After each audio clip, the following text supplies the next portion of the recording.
Hey everyone, Not Free Mama here. Today I'm going to show you how to make homemade rum cake.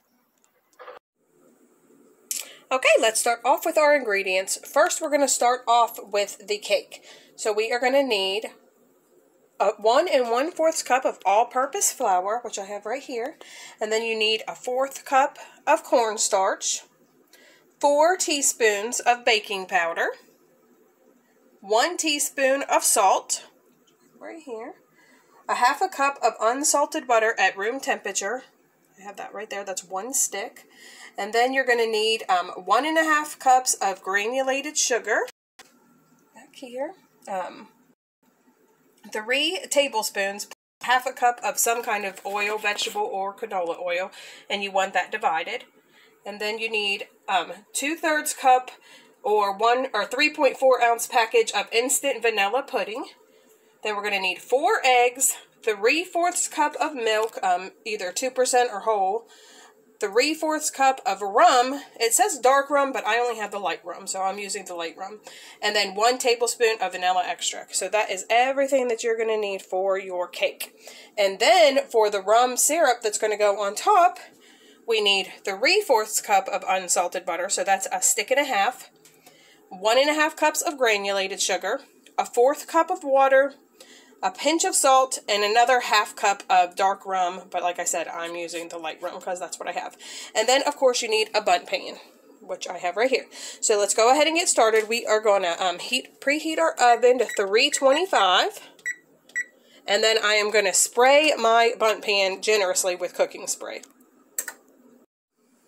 Okay, now to my flour, I have added in my cornstarch, baking powder, and salt, and I am just going to whisk that all together till it's combined and set it to the side.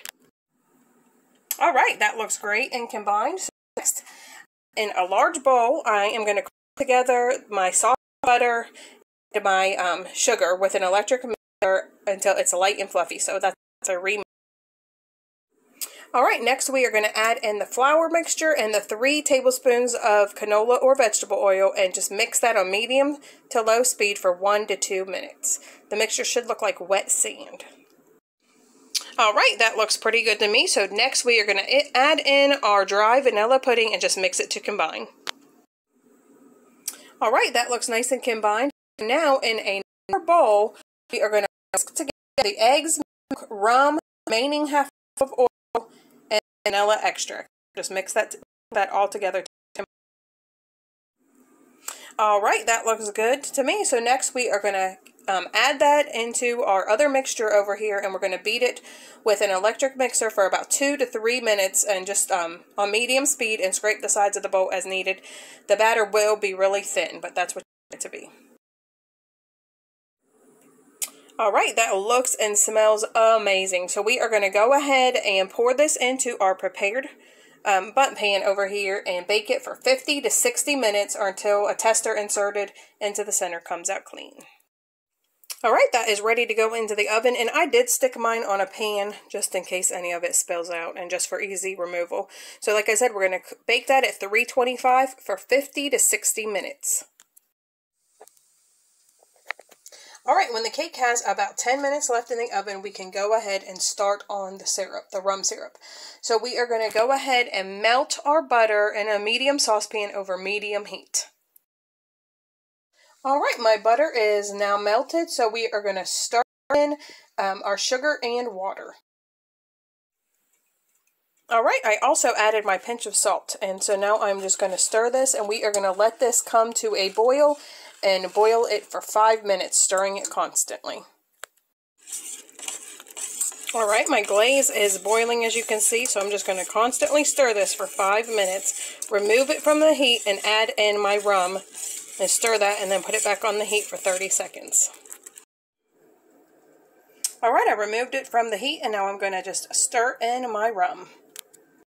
My rum is all added in now, so I put it back on the heat for 30 seconds. My glaze is all ready to go, and I just pulled my cake out of the oven.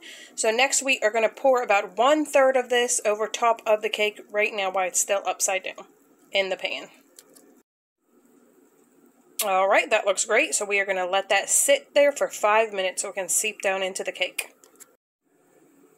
Alright, my 5 minutes was up, so I went ahead and inverted my cake onto a serving platter. Now we are going to poke holes all along the sides and top with a skewer or a fork so we can really let that rum glaze seep down in there. Alright, I have holes all throughout my cake, so now I'm going to very, very slowly pour this in. I mean, really take your time on this, because you really want it to seep and not just pull at the bottom of your serving plate. Alright, all my glaze is poured over. I mean, some of it still did pool down there, but hopefully it sucked to the cake as we let it sit here and cool, because you do want to serve at room temperature. So, like I said, just allow it to cool to room temperature. Leftovers can be tightly wrapped at room temperature for up to 5 days. So we will, I'll cut into a slice of this and show you a little later. I'm not going to let Taste Tester have any, just because I think it has a little too much rum. I'm sure a lot of it cooks out, but I don't know. I just don't think he'll like it anyway. So I will have a little taste as soon as it cools off. Alright, my cake has been for a couple hours, so I cut myself a piece. Like I said, I'm going to let Sister have a taste of this because I think there's too much in there. So let's see how it tastes. Look at all that cheese.